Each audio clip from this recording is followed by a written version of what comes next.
Hi, I'm Mary Hetmesberger, and today's workshop is going to be about metal on quilts.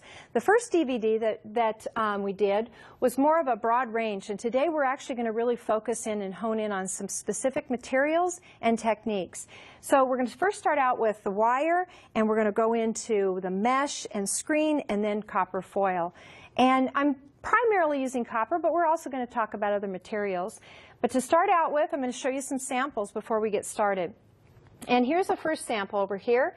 And this quilt I've taken and done it very simply and used the copper wire as a real simple embellishment by hammering the ends of it. And as you can see, the quilt itself is very, very simple.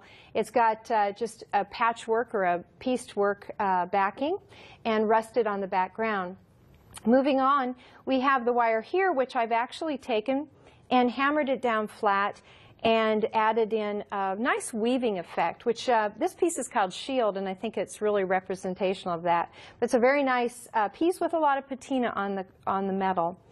This one here is real similar to the first one, only I focus more on using the thread as also sort of a design element. So I've actually used the stitching as more to bring out some of the actually patterning. The wire is a real fun and easy way to embellish a quilt. But the problem with the wire, it's not really a problem, is you have to hand stitch that on. Whereas the mesh, which is really fun, you can actually use your sewing machine. So on the mesh I have a stainless steel mesh, and you can see I've done random weave. I've just done really kind of random lines, done a swirl, and then done the circle effect. So this is really nice. And on the background, you can see all I did was just do a real light discharge. This one here, I love this piece because of the fact that I took the mesh and I really burnt it kind of beyond repair and then sewed it directly onto the quilt. What I really like about this is that I got a great patina, and consequently it just looks real rustic. Just looks real rustic. This is brass. This is a brass mesh, which is really nice.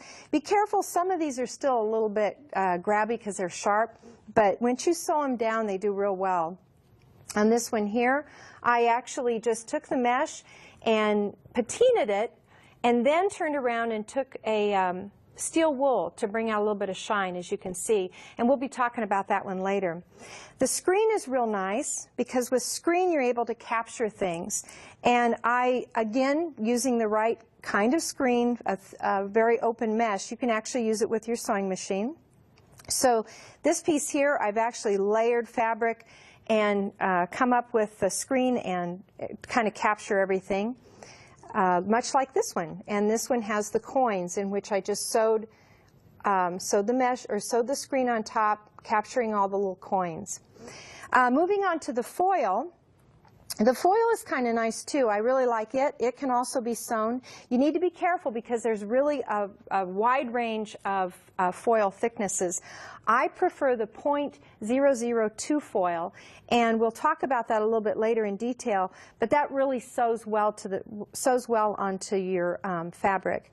You can also crunch it up and make a whole lot of texture with this. You can see this one's got the patina on it. This one doesn't have any patina, and you can see the difference in the shine.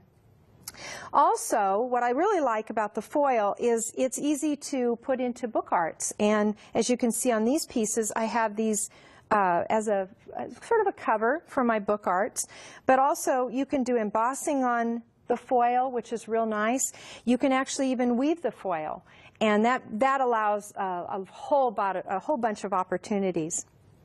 Again, here is some embossing, which is nice, and you can even take and mix the two. So I have wire and I have the foil here.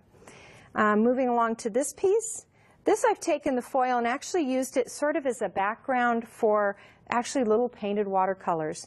So that all, again, has been hand stitched, but don't keep in mind because it's really exciting to be able to use your sewing machine with these two materials. So next up, we're going to talk about tools.